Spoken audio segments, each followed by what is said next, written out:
Krita on the MovinkPad is the best mobile art experience I've ever tried. Krita has a lot of features, and normally you'd use a keyboard to activate some of them. But this is a tablet without a keyboard, so we need to assign those shortcuts elsewhere. Throw in the TourBox controller, and now we have the perfect portable setup.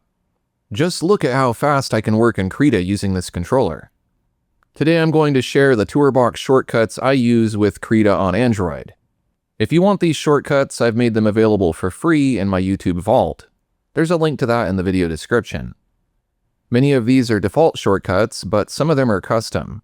I highly recommend watching my video about how to optimize Krita for Android since it will walk you through the necessary setup.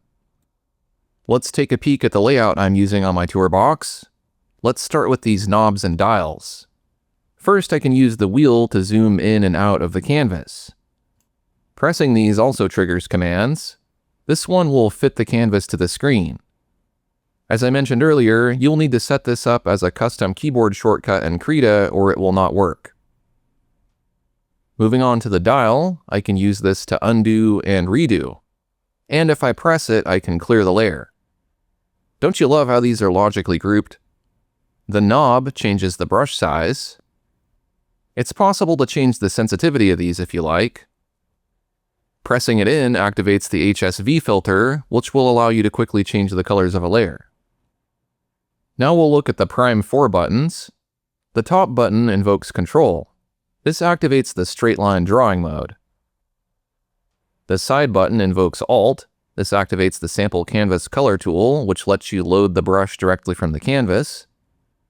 The tall button invokes Shift, which is used to resize the brush by dragging the pen on the canvas. The short button activates the brush tool if it is not already selected. Now for the kit section buttons. We'll start with the 4-way arrows. Up invokes the transform command. This allows you to move, scale, and rotate your layers.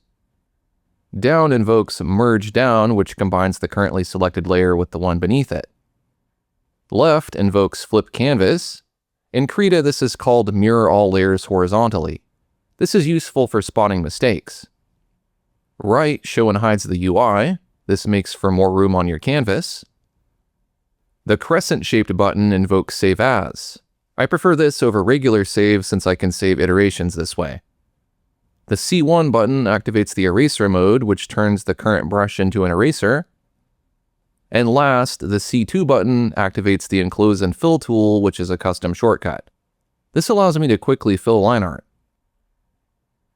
Now, obviously, this doesn't cover very many commands relative to how many features are packed into Krita. If what I chose isn't adequate for your needs, it's possible to add a lot more to the TourBox by using button combinations. The commands I chose are the ones I use frequently enough to warrant being on a controller. Everything else I can just select with the pen. If you want to add more commands, go for it. You can also feel free to swap my commands out for ones you prefer.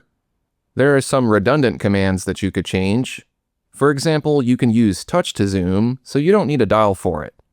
I keep these redundant commands either because they are more ergonomic or precise, or because I often work without the TourBox, like if I'm sketching at the zoo or something. Keeping those redundant commands allows me to use ergonomics at my home office and still have alternative commands to use when I only have touch and the pen available.